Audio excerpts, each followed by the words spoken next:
वैजापूर येथील कांदा व्यापाऱ्यांनी 407 शेतकऱ्यांची कांद्याची खरेदी करून शेतकऱ्यांना 2,05,00,000 रुपये न देता व्यापारी साई बालाजी ट्रेडिंग कंपनीचा मालक सागर सुनील राजपूत याने शेतकऱ्यांना ऑक्टोबरपासूनचे पैसे न देता फरार आहे।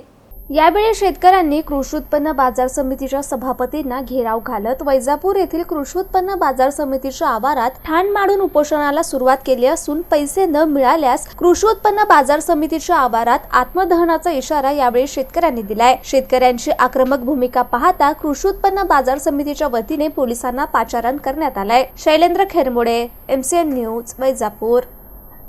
आम्ही या ठिकाणी 1.5 महिन्यापासून राजपूत नावाक एका व्यापाऱ्याला कांदे विकलेले मार्केट कमिटीच्या आवारात आमच्याकडे मार्केट कमिटीच्या ऑथोराइज जे ॲप आहे त्याच्या पावत्या आहे। मार्केट कमिटी आम्हाला 1.5 महिन्यापासून सतत चाटा मारते। आज दिन आम्ही मार्केट व्यापाऱ्याच्या भरोश्यावर कांदे विकत नाही। आम्ही मार्केट कमिटीच्या आवारात आणून का तुमचे तक्रार कधी दिली तुम्ही? किती व्यापारी? 7 तारखेला दिली। 7 तारखेला हो। 1.5 महिना म्हणून लागला। 1.5 महिना उरायला यांच्याकडे चक्रा मारल्या त्यावेळेस आमच्याकडे रेकॉर्डिंग आहे। बापूंनी आम्हाला सांगितलं की तो जो व्यापारी आहे किरण नावाचा काय सागर राजपूत नावाचा व्यापारी आहे साई बालाजी, त्याचे 2 जे जामीनदार आहेत त्यांच्याकडून 10 लाख रुपये आम्ही वसूल केले। त्याचा एक मार्केट कमिटीत गाळा आहे 28 लाख रुपयाचा। असे ते म्हणते असे 28 लाख रुपये आमच्याकडे जमा आहे मार्केट कमिटीकडे।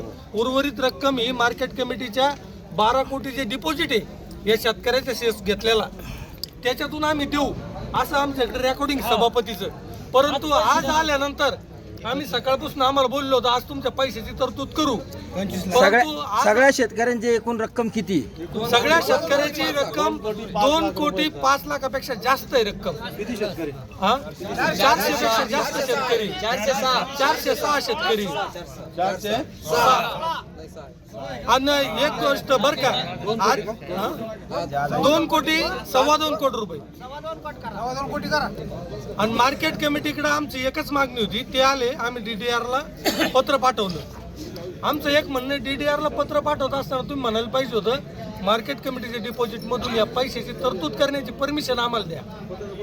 नाहीतर आम्ही सुद्धा शेतकऱ्याचे पोरं आहे, आम्ही त्यांच्या बरोबर आहे, परंतु प्रत्यक्षात तसं होताना दिसत नाही। हे संचालक मंडळ शेतकऱ्याचे पोरं असताना आम्हाला चाटा मारून राहिलं। आज आम्हाला आत्मदहन केल्याशिवाय तर पर्यायच नाही राहिलेला। आम्ही इथून हलणार नाही जोपर्यंत मार्केट कमिटी आमच्या पैशाची सोय करत नाही।